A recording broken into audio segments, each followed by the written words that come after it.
ভারী বর্ষণ ও ভারতের উজান থেকে নেমে আসা পাহাড়ি ঢলের পানিতে তলিয়ে যায় ফেনী জেলার সবকিছু। বন্ধ হয়ে যায় বিদ্যুৎ, মোবাইল নেটওয়ার্ক ও যোগাযোগ ব্যবস্থা। পানিবন্দী হয়ে পড়ে জেলার লাখ লাখ পরিবার। জীবন বাঁচানোর আকুতি নিয়ে সবাই খুঁজে ফেরেন আশ্রয় কেন্দ্র ও উঁচু স্থাপনা। মানবিক বিপর্যয়ের মুখে পড়ে পুরো ফেনী জেলা। 5 থেকে 6 ফুট পানির নিচে তলিয়ে যায় গ্রামের হাটবাজার।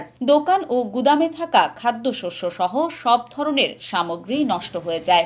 বিশেষ করে চাল, ডাল, আটা, লবণ, চিনি, পেঁয়াজ, রসুন সহ মানুষের নিত্য প্রয়োজনীয় সবগুলো সামগ্রী পচে যায়। 21 আগস্ট থেকে শুরু হওয়া প্রলয়ঙ্কারী এ বন্যার পানি কমে আসার সঙ্গে সঙ্গে ব্যবসায়ীরা দোকানে এসে হাহুতাশ করতে শুরু করেন। অনেকেই কান্নায় ভেঙে পড়েন।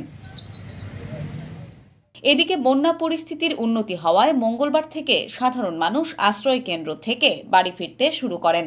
বাড়িতে রান্না করে খাবার জন্য হাটবাজারে গিয়ে নিত্য প্রয়োজনীয় পণ্য না থাকায় নতুন করে দুশ্চিন্তায় পড়েছেন সাধারণ মানুষ।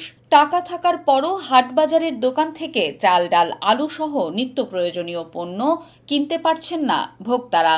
চাল, ডাল যা আছে সবকিছু পানিতে ডুবে নেওয়ার পরে এখন টাকা দিয়ে কিনতে এসেও আমরা কিছু পাচ্ছি না। বাজারে বারবার কয়েকবার গেছিলাম, কিন্তু বাজারে কিছু কোনো দোকানে কিছু নেই। এখন খামু কি পরিবার লই, এটা চিন্তা আপনার মধ্যে আছে। এখন দুই একজনের কাছে তো অল্প কিছু পয়সা ওঠে, বাইকা পয়সা ওঠে, অল্প সামান অবস্থায় দোকানে বসবো, এইটাই একটা ছিল। ফেনীর ফুলগাজী উপজেলার প্রাচীন বাজার পুরাতন মুন্সির হাটে গিয়ে দেখা যায় চাল, ডাল ও আলু সহ নিত্য প্রয়োজনীয় পণ্যের পচা দুর্গন্ধে চলাফেরা করা যাচ্ছে না। নাক চেপে বাজারে চলেছেন সাধারণ মানুষ। ব্যবসায়ীরা দোকান ও গুদাম থেকে স্টকে থাকা অবস্থায় পচে যাওয়া পণ্য সামগ্রী সরানোর কাজ করছেন। 65 বছর বয়সে আমি দেখি না এরকম বন্যা।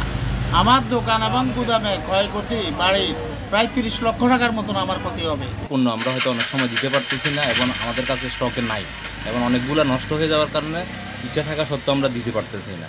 ফেনী থেকে নিয়ে এসে যে দেওয়ার চেষ্টা করবো, এখনো পর্যন্ত ওই ধরনের পরিবেশ এখনো সৃষ্টি হয়নি। বাজারে নিত্য প্রয়োজনীয় পণ্যের চরম সংকট রয়েছে স্বীকার করে ফুলগাজী উপজেলার নির্বাহী অফিসার জানান, মানুষের পকেটে টাকা আছে কিন্তু বাজারে পণ্য নেই। সেই সঙ্গে রয়েছে নানা সীমাবদ্ধতা। অনেক কষ্ট করতেছে, সহযোগিতা এবং সহানুভূতি যদি আমাদের প্রতি করেন তাহলে আমরা মোটামুটি হয়তো ঘুরিয়ে দাঁড়াইতে পারি। ফেনীর সকল হাটবাজারে সাধারণ মানুষের চাহিদার আলোকে সকল পণ্যের যোগান নিশ্চিত করতে প্রশাসনের পক্ষ থেকে দ্রুত ব্যবস্থা নেওয়া হবে, এমনটি প্রত্যাশা ফেনীর ভোক্তাদের।